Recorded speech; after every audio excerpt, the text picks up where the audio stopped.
These people just can't help themselves. Part 2.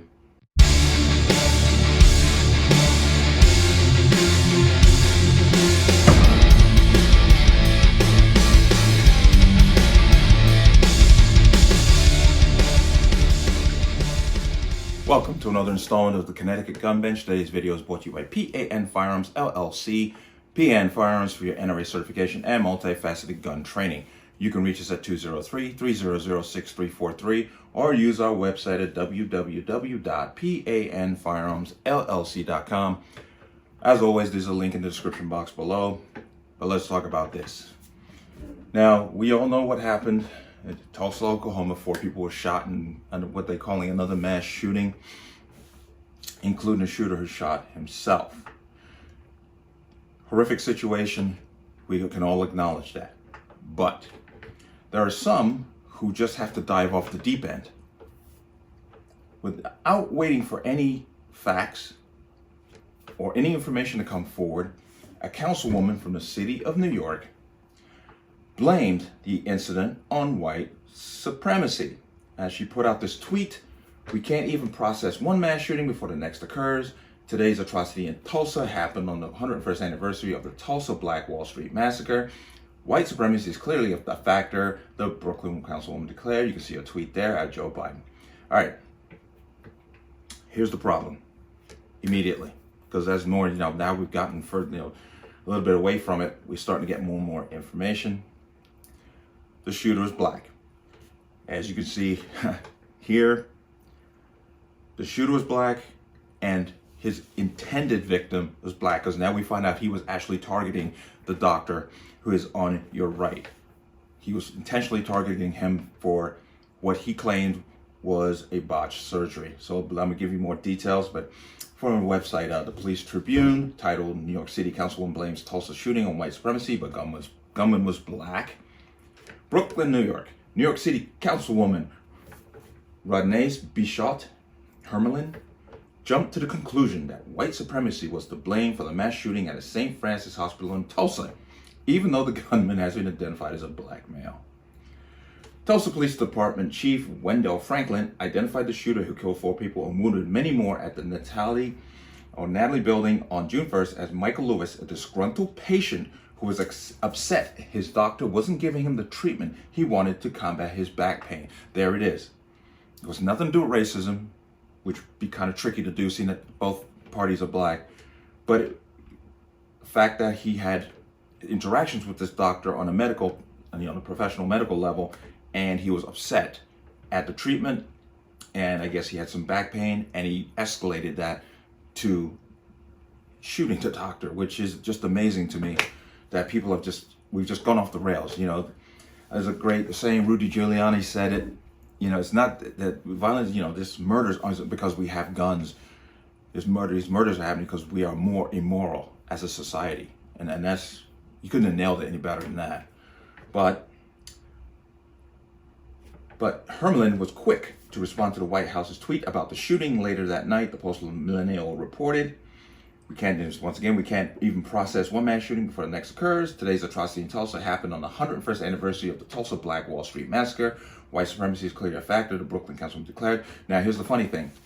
Why did she bring up the 101st anniversary of the Tulsa Black Wall Street Massacre? These two events have nothing to do with each other. The Black Wall Street Massacre was an atrocity. This was a disgruntled patient who decided to use violence because he felt he was being ignored. The two have nothing to do with each other. Why try to associate the two together like that? I can't think of any more disingenuous, but let's go on. Tulsa police had previously confirmed that Lewis, who fatally shot himself as police closed in, was black. Hermelin's post remained up as of Thursday afternoon. That means she left this just completely false tweet is still up. It hasn't been deleted, despite the truth. And she got flamed on Twitter for it. Flamed, and rightly so. Chief Franklin held a press conference with other Tulsa City and hospital officials on Thursday morning to provide additional details about the series of events leading to the attack, as well as the law enforcement response to the incident. Chief Franklin said Lewis underwent back surgery at St. Francis Hospital on May 19th. The physician who performed the procedure was Dr. Preston Phillips. Lewis was released from the hospital on May 24th, but repeatedly called Dr. Phillips' office in the days that followed, complaining about his pain and asking for more treatment, Chief Franklin said. Dr. Phillips met with Lewis again on May 31st for additional treatment, but Lewis again called him wanting additional assistance the following day, according to the police. Investigators later learned that Lewis purchased a semi-automatic AR-15 style rifle from that definition of AR-15 style rifle is expanded to pretty much any semi-automatic rifle that takes a magazine. Just realize that. From a local gun store at 2 p.m. on June 1st, just hours before the attack at the hospital, Chief Franklin told reporters. Lewis also purchased a .40 caliber Smith & Wesson handgun from a local pawn shop on May 29th, he added. Now, this is getting into the actual event itself, but we don't need to go there. We actually know what happened. But the fact that this councilwoman from New York, Joe, literally just threw herself off the cliff to rush to call this white supremacy, in a lot of ways shows an incredible act of desperation to tie this event to white supremacy when it doesn't exist. But this is not the first time they've done this, and Democrats are notorious for this. Remember, after there was a shooting in Dallas, Texas, a Korean hair salon, a Democratic representative, Joyce Beatty from Ohio, she's from Ohio, called that shooting white supremacy. That shooter also was revealed was also black who committed the crime. She kind of backpedaled a little bit, but damage is done. But this, this is not unheard of. I can go back to 2019. There was a shooting in New Jersey. I'll bring that up. There's an article on it. It was in New Jersey, and it was a shooting actually at a Jewish community. And Rashid Tlaib, one of the four horsemen of the apocalypse of the Congress there, she rushed out to blame white supremacy. Remember, this is 2019. She rushed to call it white supremacy.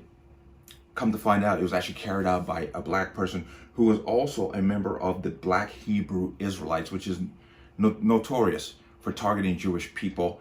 And, well, she pretty much had egg on her face, but this is par for the course with these people. Denzel Washington, I'm going to play this because this is so true. He's talking to a reporter, and it was about the media and how they do things. I want to play that because his statement there perfectly encompasses what we're dealing with when it comes to these people and making accusations off the cuff with no proof. Let's watch that.